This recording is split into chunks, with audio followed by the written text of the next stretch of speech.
ವಿಂಡೋಗೆ ಜಾಸ್ತಿ ಸ್ಪ್ಲಾಶ್ ಆಯ್ತು.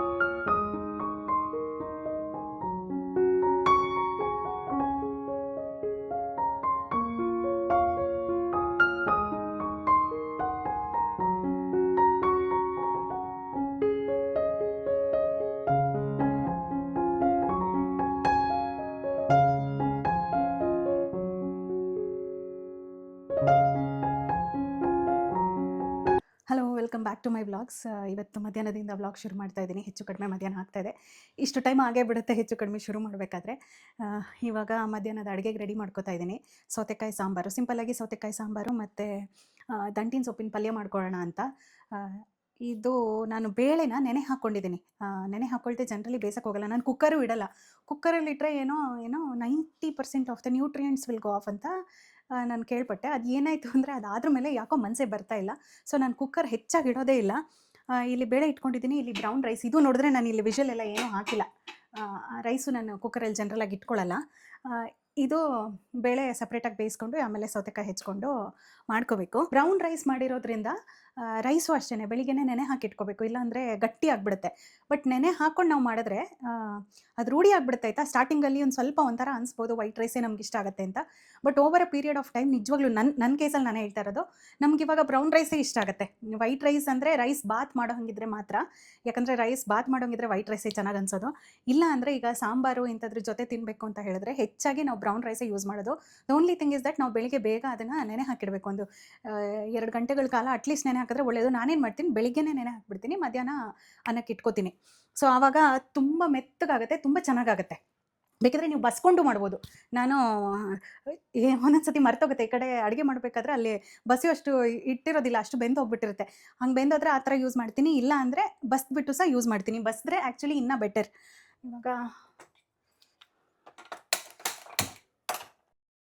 ಇದು ಅಷ್ಟೇ ಬೇಳೆ, ಅದು ಬರುತ್ತಲ್ಲ ನೊರೆ ಥರ, ಅದನ್ನು ನಾನು ಜನರಲಿ ತೆಕ್ಕೋತೀನಿ. ಬಟ್ ಅದು ನಿಜ ಹೇಳಬೇಕು ಅಂದರೆ ನನಗೆ ಗೊತ್ತಿಲ್ಲ ಎಷ್ಟರ ಮಟ್ಟಿಗೆ ನಿಜ ಅಂತ. ಇಟ್ ಇಸ್ ನಾಟ್ ಗುಡ್, ಅದನ್ನು ಮಾತ್ರ ತೆಕ್ಕೋಬೇಕು ಅಂತ ಹೇಳ್ತಾರೆ. ಹಾಗಾಗಿ ನಾನು ತೆಕ್ಕೋತೀನಿ. ಅದರಲ್ಲೂ ವಾದಗಳಿವೆ ಆಯಿತಾ, ಅಂಥದ್ದೆಲ್ಲ ಏನೂ ಆಗಲ್ಲ, ಇಟ್ ಇಸ್ ಓಕೆ ಅಂತಲೂ ಅಂತಾರೆ. ಇಲ್ಲ ಅದು ತೆಗೆದ್ರೆ ಇಟ್ ಇಸ್ ಬೆಟರ್ ಅಂತಲೂ ಅಂತಾರೆ. ಬಟ್ ನಾನೇನು ಅನ್ನೋದು ಅಂದರೆ, ಎನಿವೇಸ್ ನಾನು ಕುಕ್ಕರ್ ಇಡ್ತಾ ಇಲ್ಲ. ಕುಕ್ಕರ್ ಇಟ್ಟರೆ ನಾವೇನು ಮಧ್ಯದಲ್ಲಿ ತೆಗಿಯೋಕ್ಕೆಲ್ಲ ಆಗಲ್ಲ. ಸೊ ಓಕೆ, ನನಗೇನು ಹಾರ್ಮ್ ಇಲ್ವಲ್ಲ. It's not like it's difficult and all. ಹಂಗಾಗಿ ಹೋಗಿ ಇದು ಮಾಡ್ತಿದ್ದೀನಿ. ಇವಾಗ ತೆಕ್ಕೋಬೇಕು. ಇಲ್ಲಿ ನೋಡಿ, ನಾನೀಗ ಹೈ ಫ್ಲೇಮಲ್ಲಿ ಇಡ್ತೀನಿ, ಅದು ಮೇಲೆ ಬರುತ್ತೆ. ಈ ಬಂದಿರೋದಿದೆಯಲ್ಲ ಅದನ್ನು ಒಂಚೂರು ತೆಕ್ಕೊಳ್ಳೋದು. ಇದು ತೆಗೆದ ಮೇಲೇ ನಾನು ಅರಿಶಿನ ಎಲ್ಲ ಹಾಕ್ಕೊಳ್ಳೋದು. ಒಂಚೂರು ಅರಿಶಿನ ಹಾಕಿ ಬೇಯಿಸೋಕೆ ಇಟ್ಕೊಂಡ್ಬಿಡೋದು ಬೇಳೆ. ಅದ್ರ ಪಾಡಿಗೆ ಅದು ಬೇಯ್ತಾ ಇರುತ್ತೆ. ಈ ಕಡೆ ಸೌತೆಕಾಯಿ ಕಟ್ ಮಾಡ್ಕೊತಾ ಇದ್ದೀನಿ. ಇದ್ರ ಜನರಲಾಗಿ ನಾನು ಸಿಪ್ಪೆ ಏನೂ ತೆಗಿಯೋದಕ್ಕೆ ಹೋಗಲ್ಲ, ಹಾಗೇ ಮಾಡ್ಕೋಬೋದು. ನೀಟಾಗಿ ತೊಳೆದು ಮಾಡ್ಕೋಬೇಕಷ್ಟೇ. ಇದು ಸಾಂಬಾರು ಹೆಂಗಿರುತ್ತೆ ಅಂದರೆ, ಈ ದೇವಸ್ಥಾನದಲ್ಲೆಲ್ಲ ಹುಳಿ ಮಾಡ್ತಾರಲ್ಲ ಆ ಥರ ಇರುತ್ತೆ. ಟೇಸ್ಟು ತುಂಬ ಚೆನ್ನಾಗಿರುತ್ತೆ. ಸಿಂಪಲ್ಲು, ಬಟ್ ಹೆಲ್ದಿನೂ ಹೌದು, ಟೇಸ್ಟಿನೂ ಹೌದು. ಇದು ಬೀಜ ಎಲ್ಲ ತೆಗೆದಿಟ್ಕೋತೀನಿ. ಆ್ಯಕ್ಚುಲಿ ಈ ಬೀಜದಲ್ಲಿ ತಂಬಳಿ ಎಲ್ಲ ಮಾಡ್ತಾರೆ. ಇನ್ನೊಂದಿನ ಯಾವತ್ತಾದರೂ ರೆಸಿಪಿ ಶೇರ್ ಮಾಡ್ಕೋತೀನಿ. ನಾನಿವತ್ತು ಸೌತೆಕಾಯಿ ಜೊತೆ 1-2 ನೆಲ್ಲಿಕಾಯಿನೂ ಹಾಕಿ ಬೇಯಿಸ್ಕೊತಾ ಇದ್ದೀನಿ. ಯಾಕೆ ಅಂದರೆ ನೆಲ್ಲಿಕಾಯಿ ಬೇರೆ ಏನೂ ಮಾಡ್ಕೊಂಡಿದ್ದಿಲ್ಲ, ಜ್ಯೂಸು ಉಪ್ಪಿನಕಾಯಿ ಇದ್ದಿಲ್ಲ ಮನೇಲಿ. ಹಾಗಾಗಿ ಅಂಥ ಟೈಮಲ್ಲಿ ಏನು ಮಾಡೋದು, ಈ ಥರ ಏನು ಅಡುಗೆ ಮಾಡ್ತೀವೋ ಅದ್ರ ಜೊತೆ ಹಾಕ್ಕೊಂಡು ತಿಂದರೆ ಇದು ನೆಲ್ಲಿಕಾಯಿ ತಿಂದಂಗೆ ಆಗುತ್ತೆ. ಇದು ರಿಚ್ ಇನ್ ವಿಟಮಿನ್ ಸಿ ಮತ್ತು ಬೇಕಾದಷ್ಟು ಆರೋಗ್ಯದ ದೃಷ್ಟಿಯಿಂದ ತುಂಬ ಒಳ್ಳೆಯದಲ್ವ. ಹಾಗಾಗೋಸ್ಕರ ಇಲ್ಲಿ ಸೌತೆಕಾಯಿಗೆ ನಾನು ಒಂಚೂರು ಅರಿಶಿನ ಉಪ್ಪು ಹಾಕ್ಕೊಂಡು ಬೇಯಿಸ್ಕೊತಾ ಇದ್ದೀನಿ. ಚೆನ್ನಾಗಿ ಕುದಿ ಬಂದ ತಕ್ಷಣ ಸಿಮ್ಮಲ್ಲಿ ಇಟ್ಕೊಳ್ಳೋ ತಕ್ಷಣ, ನಾವಿವತ್ತು ಇಬ್ಬರು ಊಟಕ್ಕಿರೋದು 2 ನೆಲ್ಲಿಕಾಯಿ. ನನ್ನ ಮಗನಿಗೆ ಚಿಕ್ಕದು, ನನಗೆ ದೊಡ್ಡದು. ತೊಳೆದ್ಬಿಟ್ಟು ಹೀಗೆ ಹಾಕ್ತಾಯಿದ್ದೀನಿ. ಇದು ಸಾಂಬಾರು ಟೇಸ್ಟ್ ಏನೂ ಚೇಂಜ್ ಮಾಡಲ್ಲ. ಬಟ್ ಏನಂದರೆ ನೆಲ್ಲಿಕಾಯಿ ದಿನ ತಿನ್ನೋದಕ್ಕೆ ಯೋಗ್ಯ ಅಂತಾರೆ ಆಯುರ್ವೇದದಲ್ಲಿ. ಏನು ಮಾಡ್ತೀನಿ, ಜನರಲಿ ಉಪ್ಪಿನಕಾಯೋ ಏನೋ ಒಂದು ಮಾಡ್ಕೊಳ್ಳೋದಿರುತ್ತೆ. ಉಪ್ಪಿನಕಾಯಿ, ಇಲ್ಲಾಂದರೆ ನೆಲ್ಲಿಕಾಯಿ ಅರಿಷ್ಟಮ್ ಅಂತ ಮಾಡ್ತಾರೆ, ಇಲ್ಲಾಂದರೆ ನೆಲ್ಲಿಕಾಯಿ ಜ್ಯೂಸ್ ಕುಡಿಯೋದು. ಈ ಥರ ಅದು ಪಾಸಿಬಲ್ ಇಲ್ಲದೆ ಇರುವಂಥ ದಿನ ಈ ಥರ ಏನು ಅಡುಗೆ ಮಾಡ್ತೀವಿ ಅದರ ಜೊತೆ ಸೇರಿಸ್ಬಿಡೋದು. ಅದು ಇವಾಗ ಉಪ್ಪು ಹುಳಿ ಖಾರ ಎಲ್ಲ ಹಾಕಿರ್ತೀವಲ್ಲ, ಅದ್ರ ಜೊತೆನೇ ಸೇರಿಕೊಂಡು ಮಸಾಲೆ ತಿರ್ಕೊಂಡು ಚೆನ್ನಾಗೇ ಇರುತ್ತೆ. ಅದನ್ನು ಸುಮ್ಮನೆ ಹಾಗೆ ಸೇರಿಸ್ಕೊಂಡು ತಿಂದ್ಬಿಡೋದು ಅಷ್ಟೇ. ಇದೇನಂದರೆ ತುಂಬ ಸಿಂಪ್ಲೆಸ್ಟ್ ವೇ. ಆ ಟೈಮಲ್ಲಿ ನಾವು ತಿಂತೀವಿ. ನಾನಿಲ್ಲಿ ಮಸಾಲೆಗೆ 1 ಬೌಲ್ ಆಗೋಷ್ಟು ತೆಂಗಿನಕಾಯಿ ತುರಿ, ಒಂದು ಸ್ವಲ್ಪ ಹುಣಸೆಹಣ್ಣು, ಹಾಗೆಯೇ ಸಾಂಬಾರು ಪುಡಿ, ಇಷ್ಟೇ. ತುಂಬ ಸಿಂಪಲ್. ಇದಕ್ಕೊಂಚೂರು ನೀರು ಹಾಕ್ಕೊಂಡು ರುಬ್ಕೊಳ್ಳೋದು. ನಾನು ನುಣ್ಣಗೆ ರುಬ್ಕೊಂಡಿದ್ದೀನಿ, ನೀವು ಸ್ವಲ್ಪ ತರಿಯಾಗೂ ರುಬ್ಕೋಬೋದು. ಮತ್ತು ಇಲ್ಲದೆ ಮಸಾಲೆ ರುಬ್ಕೊಂಡಿದ್ದೀನಿ, ರೆಡಿ ಆಯಿತು. ಈಗ ಸೌತೆಕಾಯಿ ಬೆಂದ ಮೇಲೆ ಹಾಕೋದಷ್ಟೇ. ರುಬ್ಬಿರೋ ಮಸಾಲೆನ ಇಲ್ಲಿ ಹಾಕೋತಾ ಇದ್ದೀನಿ. ಇದು ಹೇಗೆ ಅಂದರೆ, ಈ ಮಸಾಲೆ ಎಲ್ಲ ಸೌತೆಕಾಯಿಗೆ ಹಿಡ್ಕೋಬೇಕು. ಆ ಥರ ಚೆನ್ನಾಗಿ ಕುದಿಸ್ಕೋಬೇಕು. ಚೆನ್ನಾಗಿ ಕುದಿಯೋಕ್ಕೆ ಶುರುವಾದ ನಂತರ ಸಿಮ್ಮಲ್ಲಿಟ್ಟು ಸ್ವಲ್ಪ ಹೊತ್ತು ಇಟ್ಕೊಳ್ಳೋದು. ಆಮೇಲೆ ಬೇಳೆನೂ ನಾವಲ್ಲಿ ಮ್ಯಾಶ್ ಮಾಡಿ ಇಟ್ಕೊಂಡಿದ್ದಲ್ಲ, ಸೊ ಅದನ್ನು ಆಮೇಲೆ ಸೇರಿಸ್ಕೊಂಡ್ಬಿಟ್ರೆ ಆಗೋಯ್ತು, ಹುಳಿ ರೆಡಿ ಆದಂಗೆ. ಇಲ್ಲಿ ನೋಡಿ, ಇದು ಇವಾಗ ಸಿಮ್ಮಲ್ಲಿ ಇಟ್ಕೊತೀನಿ. ಮತ್ತು ಇಲ್ಲಿ ಇದನ್ನು ಮ್ಯಾಶ್ ಮಾಡ್ಕೊಂಡಿರೋದಿತ್ತಲ್ಲ ಅದನ್ನು ಹಾಕೋತಾ ಇದ್ದೀನಿ. ಮತ್ತು ಇದನ್ನು ಎಲ್ಲ ಹೊಂದ್ಕೊಳ್ಳೋಷ್ಟೊತ್ತು ಕುದಿಯೋಕ್ಕೆ ಇಟ್ಬಿಟ್ಟು ಆ ಕಡೆ ಪಲ್ಯಕ್ಕೆ ರೆಡಿ ಮಾಡ್ಕೋತಾ ಇದ್ದೆ. ಸೊಪ್ಪಿನ ಪಲ್ಯ ಹುಳಿ ಅದು ಏನೇ ಅಂದ್ರೂ ಹೆಚ್ಕೊಳ್ಳೋದು ಕೆಲಸ ಅಲ್ಲ, ಅದು ತೊಳ್ಕೊಳ್ಳೋದಿದೆಯಲ್ಲ ಅದೇನೇ ಕೆಲಸ. ಎಷ್ಟು ಸತಿ ತೊಳೆದ್ರೂ ಮಣ್ಣಿರುತ್ತೆ, ಮತ್ತೆ ತೊಳಿ, ಮತ್ತೆ ಮಣ್ಣಿರುತ್ತೆ, ಮತ್ತೆ ತೊಳಿ. ಇದು ರಿಪೀಟೆಡಾಗಿ ಮಾಡ್ತಾನೆ ಇರಬೇಕಾಗುತ್ತೆ. ಸೊ ನಂಗೆ ಗೊತ್ತಿಲ್ಲ ಬೇರೆ ಯಾರಿಗೆ ಏನು ಅನಿಸುತ್ತೆ ಅಂತ, ಬಟ್ ನನಗಂತೂ ಅಯ್ಯೋ ಇದು ಯಾರಪ್ಪ ತೊಳಿತಾರೆ ಅನಿಸುತ್ತೆ. ಹಾಗಂತ ತಿಂದೇ ಇರೋಕ್ಕೆ ಡೆಫಿನೆಟ್ಲಿ ಆಗೋಲ್ಲ. ಸೊಪ್ಪು ಈಸ್ ವೆರಿ ಹೆಲ್ದಿ, ಹಾಗಾಗಿ ವಾರದಲ್ಲೊಮ್ಮೆ ಮಾಡ್ತೀನಿ. ಇಲ್ಲಿ ಸೊಪ್ಪೆಲ್ಲ ಚೆನ್ನಾಗಿ ನೀಟಾಗಿ ಹೆಚ್ಕೊಂಡ್ಬಿಟ್ಟು ಹಾಗೆ ಒಗ್ಗರಣೆಗೂ ರೆಡಿ ಮಾಡ್ಕೋತಾ ಇದ್ದೆ. ಒಗ್ಗರಣೆಗೆ ಮಾಮೂಲಿ ಎಣ್ಣೆ, ಸಾಸಿವೆ, ಉದ್ದಿನಬೇಳೆ, ಜೀರಿಗೆ, ಆಮೇಲೆ ಸ್ವಲ್ಪ ಇಂಗು, ಒಣಮೆಣಸು, ಕರಿಬೇವಿನ ಸೊಪ್ಪು ಎಲ್ಲ ಹಾಕ್ಕೊಂಡು ಆ್ಯಸ್ ಯೂಶ್ವಲ್ ಒಗ್ಗರಣೆಗೆ ಏನೇನು ಹಾಕೋತೀವೋ ಅದೆಲ್ಲ ಹಾಕ್ಕೊಂಡು ಆಮೇಲೆ ಸೊಪ್ಪು ಹಾಕ್ಕೊಳ್ಳೋದು. ನಾನು ಆ್ಯಕ್ಚುಲಿ ಏನು ಮಾಡ್ತಾಯಿದ್ದೀನಿ ಅಂದರೆ, ಇಲ್ಲಿ ಈಗ ಇದೇ ಒಗ್ಗರಣೆನ ಹುಳಿಗೆ ಯೂಸ್ ಮಾಡ್ತಿದ್ದೀನಿ. ಅಲ್ಲಿನೂ ಹೆಚ್ಕೊಳ್ಳೋಷ್ಟೊತ್ತಿಗೆಲ್ಲ ಚೆನ್ನಾಗಿ ಕುದ್ಕೊಂಡಿತ್ತು ಸಾಂಬಾರು, ಹಾಗಾಗಿ ಇದೇ. ಮತ್ತು ಇನ್ನೊಂದು ಏನು ಒಗ್ಗರಣೆ ಮಾಡೋದು ಅಂತ ಹೇಳಿಬಿಟ್ಟು ಇದೇ ಒಗ್ಗರಣೆನ ಹುಳಿಗೆ ಹಾಕ್ಕೊಂಡು ಆಮೇಲೆ ಇಲ್ಲಿ ಪಲ್ಯಕ್ಕೆ ಕಂಟಿನ್ಯೂ ಮಾಡ್ತಾಯಿದ್ದೆ. ಇದೀಗ ನೋಡಿ, ಇದನ್ನು ನಾನಿಲ್ಲಿ ಹುಳಿಗೆ ಹಾಕ್ಕೋತಾ ಇದ್ದೀನಿ. ಹಾಂ ಆಯಿತು, ಇಲ್ಲಿ ಹಾಕ್ಕೊಂಬಿಟ್ಟು ಆಮೇಲೆ ಇದಕ್ಕೇನು ಗೊತ್ತಾ, ಒಂದು ಸ್ವಲ್ಪ ಅಕ್ಕಿ ಹಾಕ್ತಾರೆ ಒಗ್ಗರಣೆ ಹಾಕಿದ್ಮೇಲೆ. ನಾನಲ್ಲಿ ಸಾಂಬಾರಿಗೆ ಒಗ್ಗರಣೆ ತೊಗೊಂಡ ಮೇಲೆ ಇಲ್ಲಿ ಅಕ್ಕಿ ಹಾಕ್ಕೋತಾ ಇದ್ದೀನಿ. ನಂಗೆ ನಿಜವಾಗ್ಲೂ ಅದು ರೀಸನ್ ಯಾಕೆ ಅಂತ ಗೊತ್ತಿಲ್ಲ, ಬಟ್ ಸ್ವಲ್ಪ ಅಕ್ಕಿ ಹಾಕೋತಾರೆ. ನಾನು ಹಾಕೋತೀನಿ ಈ ಥರ ಪಲ್ಯ ಮಾಡಿದಾಗ. ಇಲ್ಲಿ ಪಲ್ಯ ಹಾಕ್ಕೊಂಡು ಚೆನ್ನಾಗಿ ಬಾಡಿಸ್ಕೋಬೇಕು. ಏನಂದರೆ ಇದಕ್ಕೆ ನೀರು ಹಾಕ್ಕೋಬಾರ್ದು, ಎಲ್ಲರಿಗೂ ಗೊತ್ತೇ ಇರುತ್ತೆ.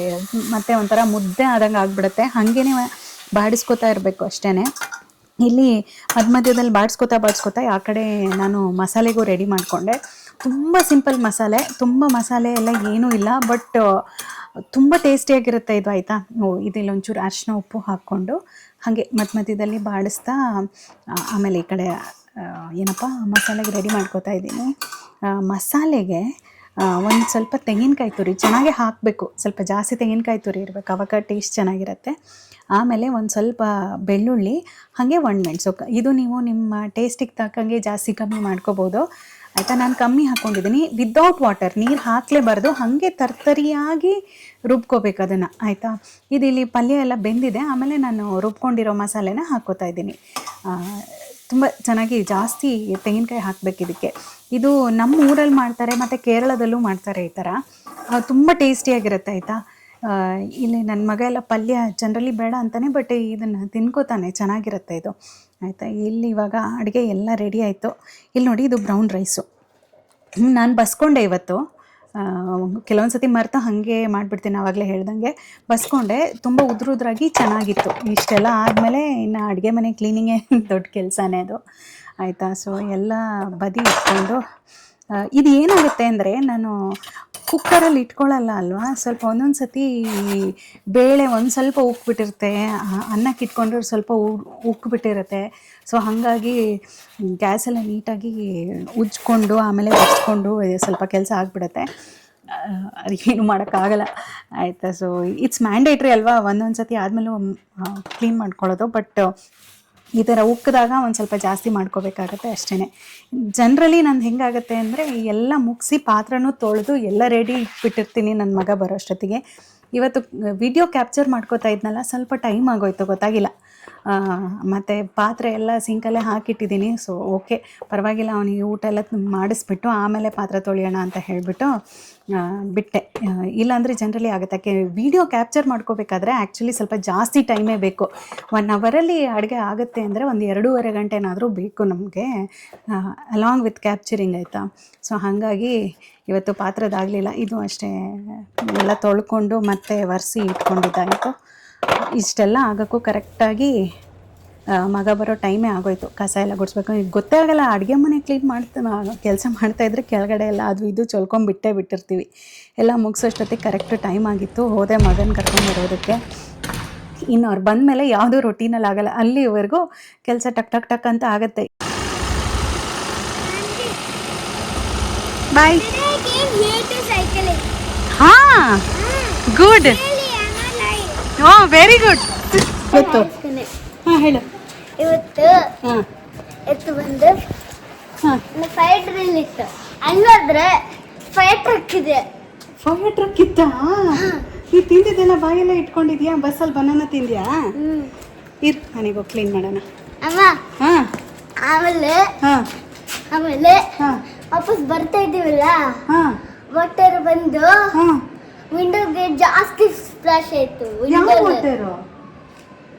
ಅದು ಡೌನ್ ಇರೋ ವಾಟರ್ ಓ, ಸೆಕೆಂಡ್ ಬರೋದಕ್ಕೆ ನಿಮಗೆ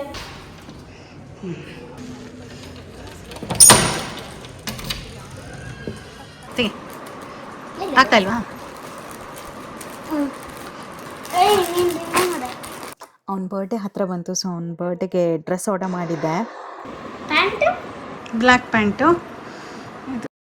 ಲಾಸ್ಟ್ ಟೈಮು ಈ ಗ್ರ್ಯಾಂಡಾಗಿರೋ ಪ್ಯಾಂಟು ಶರ್ಟು ವಿತ್ ಟೈ ಅದೆಲ್ಲ ತೊಗೊಂಡು ಅದೊಂದು 2 ಸತಿ ಹಾಕಿರೋದಷ್ಟೇ. ಯಾವಾಗಲೂ ಎಲ್ಲ ಕಡೆನೂ ಹಾಕೋಕ್ಕಾಗಲ್ಲ ಅದು, ಮತ್ತು ಬೆಳೀತಾ ಇರೋ ಮಕ್ಕಳು ಅದು ವೇಸ್ಟೇ ಆಗೋಗುತ್ತೆ. ಹಾಗಾಗಿ ಹೋಗಿ ಈ ಸತಿ ಕ್ಯಾಶುವಲ್ ಆಗಿರೋಂಥದ್ದು ಒಂದು ತೊಗೊಂಡೆ, ಮತ್ತೆ ಹಾಕಿ ಯೂಸ್ ಮಾಡೋಕ್ಕಾಗತ್ತೆ ಅನ್ನೋ ಹಾಗೆ. ಮತ್ತು ಇಲ್ಲಿ ಊಟ ಸರ್ವ್ ಮಾಡ್ತಾಯಿದ್ದೀನಿ ಅವನಿಗೆ. ಕಲ್ಲಂಗಡಿ ಹಣ್ಣು, ಪಲ್ಯ, ಸಾಂಬಾರು, ಅನ್ನ, ಹಾಗೆ ಇದು ಏನಪ್ಪ ನೆಲ್ಲಿಕಾಯಿ ಏನು ಬೇಯಿಸ್ಕೊಂಡಿದ್ವಲ್ಲ ಅದನ್ನು ಸಪ್ರೇಟಾಗಿ ಹಾಕಿದ್ದೀನಿ. ಅದನ್ನು ಹಾಗೆ ಮಿಕ್ಸ್ ಮಾಡಿ ಕೊಟ್ಬಿಟ್ರೆ ಅವ್ನಿಗೇನು ಗೊತ್ತಾಗಲ್ಲ, ಸುಮ್ಮನೆ ತಿನ್ಕೊಂಡ. ಆಯಿತಾ? ಇದು ನಾವು ಏನು ಊಟ ಮಾಡ್ತೀವಲ್ಲ ಆ ಸೀಕ್ವೆನ್ಸ್ ತುಂಬ ಇಂಪಾರ್ಟೆಂಟ್ ಅಂತೆ. ನಮ್ಮ ಊಟ ಯಾವಾಗಲೂ ಫೈಬರಿಂದ ಶುರುವಾಗಬೇಕು, ಅದರ ನಂತರ ಪ್ರೋಟೀನು ಅಂದರೆ ಬೇಳೆಕಾಳುಗಳೆಲ್ಲ ಆಗಿರ್ಬೋದು, ಅದರ ನಂತರ ಕಾಪ್ಸ್ ತೊಗೊಳ್ಳೋದು. ಬರೀ ಇಷ್ಟೇ ಮಾಡಿ ಏನೋ ಒಂದು ಸ್ಟಡಿ ಮಾಡಿದ್ದಾರೆ ಆಯಿತಾ. ಇಷ್ಟರಲ್ಲೇ ತುಂಬ ಹೆಲ್ತ್ ಬೆನಿಫಿಟ್ಸ್ ಎಷ್ಟೋ ಜನಕ್ಕೆ ಕಾಣಿಸಿದೆ. ಮತ್ತು ಇಲ್ಲಿ ಇವನದು ಟಿ ವಿ ಟೈಮ್ ಶುರುವಾಯಿತು. ಇವನು ಟಿ ವಿ ಟೈಮ್ ಏನಿದೆ ಅಲ್ಲ, ಆವಾಗಲೇ ನಾನು ನನ್ನ ಲ್ಯಾಪ್ಟಾಪಲ್ಲಿ ಏನಾದರೂ ಕೆಲಸ ಇದ್ದರೆ ಮಾಡ್ಕೋಬೋದು. ವಾಯ್ಸ್ ಓವರ್ ಆಗಿರ್ಬೋದು, ಎಡಿಟಿಂಗ್ ಆಗಿರ್ಬೋದು, ಅದು ಇಲ್ಲಾಂದರೆ ಏನೋ ಒಂದು ಮೇಲ್ ಚೆಕ್ ಮಾಡೋಂಥದ್ದಾಗಲಿ, ಏನೇ ಕೆಲಸಗಳಿದ್ರೂ ಅವ್ನು ಟಿ ವಿ ನೋಡಬೇಕಾದ್ರೇ ಮಾಡೋಕ್ಕಾಗೋದು. ಇಲ್ಲಾಂದರೆ ಬಂದುಬಿಟ್ಟು ಕಾಲ ಮೇಲೆ ಕೂತ್ಕೊಂಡು ಅದು ಇದು ಮಾಡಿ ಕೆಲವೊಂದು ಫೈಲ್ಸ್ ಎಲ್ಲ ಡಿಲೀಟು ಮಾಡಿಬಿಟ್ಟಿದ್ದಾನೆ. ಹಂಗಾಗಿ ಹೋಗಿ ಮತ್ತು ಇದನ್ನು ಸ್ಕ್ರೀನ್ ಟೈಮೇ ಆಗಿಬಿಡುತ್ತಲ್ಲ ಇವನಿಗೆ, ಬಂದುಬಿಟ್ಟು ಇಲ್ಲಿ ಕಾಲ ಮೇಲೆ ಕೂತ್ಕೊಂಡ್ರೆ ಅಂತ. ಅವ್ನು ಯಾವಾಗ ಟಿ ವಿ ನೋಡ್ತಾನೋ ಮೋಸ್ಟ್ಲಿ ನಾನು ಈ ಥರ ಕೆಲಸಗಳು ಮಾಡ್ಕೋತೀನಿ, ಇಲ್ಲಾಂದರೆ ಸ್ವಲ್ಪ ಕ್ಲೀನಿಂಗ್ ಕೆಲಸಗಳು ಅಂಥದ್ದು ಇಂಥದ್ದು ಎಲ್ಲ. ಇಲ್ಲೀಗ ಬಟ್ಟೆ ಒಣಸ್ತಾ ಇದ್ದೀನಿ. ನಾವು ಮಕ್ಕಳನ್ನ ಆದಷ್ಟು ನಾವು ಏನಾದರೂ ಒಂದು ಚಿಕ್ಕ ಪುಟ್ಟ ಕೆಲಸದಲ್ಲಿ ಇನ್ವಾಲ್ವ್ ಮಾಡಬೇಕು. ಅವ್ರಿಗೇನು ದೊಡ್ಡದಾಗಿ ನಮಗೇನು ಹೆಲ್ಪ್ ಆಗಲ್ಲ ಅದರಿಂದ, ಆದರೆ ಅವ್ರಿಗೊಂದು ಸ್ವಲ್ಪ ಇಂಟ್ರೆಸ್ಟ್ ಇರುತ್ತೆ ಕೆಲಸ ಮಾಡೋದು. ಆಮೇಲೆ ಅವ್ರು ಎಷ್ಟು ಇಂಡಿಪೆಂಡೆಂಟ್ ಆಗಿರ್ತಾರೋ ಅಷ್ಟು ಒಳ್ಳೆಯದು. ಯಾವಾಗಲೂ ಎಲ್ಲರಿಗೂ ಅದು ಒಳ್ಳೆಯದೇ. ಮತ್ತು ಸ್ಕ್ರೀನ್ ಟೈಮು ಕಮ್ಮಿ ಆಗುತ್ತೆ, ಅವ್ರಿಗೆ ಟೈಮ್ ಪಾಸು ಆಗುತ್ತೆ. ಹಾಗಾಗಿ ಜನರಲಿ ಅವನಿಗೆ ಬಟ್ಟೆ ಒಣಸೋದು ಅವ್ನ ಫೇವ್ರೆಟ್ ಕೆಲಸ. ಸೊ ಹಾಗಾಗಿ ಅವ್ನು ಬಟ್ಟೆ ಒಣಸೋ ಕೆಲಸ ನಾನು ಅವ್ನ ಸ್ಕೂಲಿಂದ ಬಂದಮೇಲೆ ಎಷ್ಟೊಂದು ಸತಿ ಮಾಡ್ಕೊಳ್ಳೋಂಥದ್ದು. ಈವ್ನಿಂಗ್ ಇಲ್ಲಿ ಆಟ ಆಡೋಕೆ ಕರ್ಕೊಂಡು ಹೋಗ್ತಾಯಿದ್ದೀವಿ. ಇಲ್ಲಿ ರೋಡಲ್ಲೆಲ್ಲ ಓಡೋಕ್ಕೆ ಬಿಡೋಕ್ಕಾಗಲ್ಲ, ಇಲ್ಲೊಂದು ಸ್ವಲ್ಪ ಓಪನ್ ಸ್ಪೇಸ್ ಇದೆ, ಅಲ್ಲಿ ಡೈಲಿ ಓಡ್ತಾನೆ. ಇಲ್ಲಿ ಜಸ್ಟ್ ಇನ್ನೊಂದು ಕ್ಲಿಪ್ ಹಾಕಿದ್ದೀನಿ, ಡೈಲಿ ಓಡೋದಿರುತ್ತೆ ಅವನದು. ಬೆಳಿಗ್ಗೆ ಸ್ಕೂಲಿಗೆ ಹೋಗ್ಬೇಕಾದ್ರೂ ಈ ಜಾಕೆಟ್ ಎಲ್ಲ ಹಾಕ್ಕೊಂಡು ಓಡ್ತಾ ಇರ್ತಾನೆ. ಅದು ಬರ್ತಾ ನನ್ನ ಹಸ್ಬೆಂಡು ಕೇಕ್ ತೊಗೊಂಬಂದಿದ್ರು. ಒಮ್ಮೊಮ್ಮೆ ಈ ಥರ ಜಂಕ್ ತಿನ್ನೋದು ಓಕೆ, ಯಾಕಂದರೆ ಮಕ್ಕಳಿಗೆ ತೀರಾ ನಾವು ಅವಾಯ್ಡ್ ಮಾಡಿಬಿಟ್ರೆ ಅವ್ರಿಗೆ ಜಾಸ್ತಿ ಕ್ರೇವಿಂಗ್ಸ್ ಆಗಿಬಿಡುತ್ತೆ. ನಾವು ಜಾಸ್ತಿ ಎಷ್ಟು ಅದನ್ನು ಅವಾಯ್ಡ್ ಮಾಡ್ತೀವೋ ಅಷ್ಟೇ ಅವ್ರಿಗೆ ಕ್ರೇವಿಂಗ್ಸ್ ಜಾಸ್ತಿ. ಹಂಗಾಗಿ ಹೋಗಿ ಒಂದೊಂದು ದಿನ ಕೊಡೋದು ಓಕೆ. ಈ ಥರ ಎಲ್ಲಾದರೂ ಅಪರೂಪಕ್ಕೆ ತಂದು ಕೊಡ್ತಾರೆ. ಮತ್ತು ಸ್ಟ್ರೇಟ್ ಅವೇ ರಾತ್ರಿ ಮಲ್ಗೋ ಟೈಮಿಂದ ವ್ಲಾಗ್ ಕಂಟಿನ್ಯೂ ಮಾಡ್ತಾ ಇರೋವಂಥದ್ದು. ಏನಕ್ಕೆ ಅಂದರೆ ರಾತ್ರಿದು 1-2 ರೂಟೀನ್ ಶೇರ್ ಮಾಡ್ಕೊಳ್ಳೋಣ ಅಂದ್ಕೊಂಡೆ. ಒಂದು ಕತೆ, most of them might be doing it ಆಯಿತಾ. ಇನ್ನೊಂದೇನೆಂದರೆ ನಾವು ಎಲ್ಲರೂ ಕಾಲಿಗೆ ಎಣ್ಣೆ ಹಚ್ಕೊಂಡು ಮಲಗ್ತೀವಿ ಮಲ್ಗೋಕ್ಕೂ ಮುಂಚೆ. ಹಾಗಂತ ಡೈಲಿ ಆಗಿಬಿಡುತ್ತೆ ಅಂತಲ್ಲ, ಎಷ್ಟೊಂದು ಸತಿ ಮರ್ತು ಹೋಗಿರೋದಿರುತ್ತೆ, ಒಂದು ಸತಿ ಸುಸ್ತಾಗಿ ಸೋಂಬೇರಿತನ ಯಾರು ಮಾಡ್ತಾರೆ ಅಂತ ಬಿಟ್ಟಿರೋದು ಇದೆ. ಆದರೆ ನಾನೊಂದು 15 ದಿನ ಕಂಟಿನ್ಯೂಸ್ ಆಗಿ ಮಾಡಿದಾಗ ನನ್ನ ಕಾಲು ಒಡೆಯೋದೆಲ್ಲ ಹೋಗ್ಬಿಟ್ಟಿತ್ತು. So I thought I will share with you all ಅಂತ. ಹಾಗಂತ ಕೆಲವರಿಗೆ ಅದು ಶೀತ ಆಗಿಬಿಡುತ್ತಂತೆ ಎಣ್ಣೆ ಹಚ್ಕೊಂಡ್ರೆ.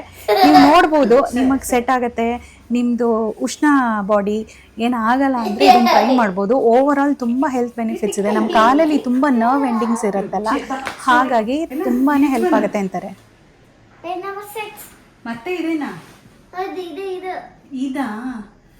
It went up to the father,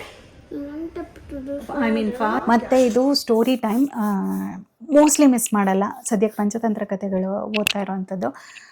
ಇದು ಕತೆ ಹೇಳೋದ್ರಿಂದ ಅವ್ರಿಗೆ ಈ ಮಾರಲ್ ಆಫ್ ದ ಸ್ಟೋರಿ ಏನು ಹೇಳ್ತೀವಲ್ಲ ಅದರಿಂದ ಸುಮಾರೆಲ್ಲ ಕಲಿತಾರೆ. ಆಮೇಲೆ ರೀಡಿಂಗ್ ಸ್ಕಿಲ್ಸ್ ಬೆಟರ್ ಆಗುತ್ತೆ. ಹಾಗೆ ಎಲ್ಲ ಕತೆ ಎಲ್ಲ ಕೇಳಿ ದೇವ್ರದ್ದೊಂದು ಸ್ತೋತ್ರ ಕೇಳಿ ಮಲಗ್ತಾನೆ. ಇದೆ ರೆಗ್ಯುಲರ್ ರುಟೀನು. ಅವ್ನು ಮಲಗಿರ್ತಾನೆ, ಆದರೆ ನಮ್ಮದು ಕೆಲಸ ಮುಗ್ದಿರಲ್ಲ. ಹಾಗೆ ನಾನು ನನ್ನ ಕೆಲವೊಂದು ಕೆಲಸಗಳು, ಕಿಚನ್ ಕೆಲಸಗಳು ಮುಂದುವರಿಸ್ಕೊಳ್ಳೋದಿತ್ತು, ಕ್ಲೀನಿಂಗ್ ಎಲ್ಲ. ಮತ್ತು ನಾನು ಇಲ್ಲೇ ವ್ಲಾಗ್ ಎಂಡ್ ಮಾಡ್ತಿದ್ದೀನಿ. ಕೊನೆಯವರೆಗೂ ನೋಡೋದಕ್ಕೆ ಥ್ಯಾಂಕ್ ಯು ಸೋ ಮಚ್.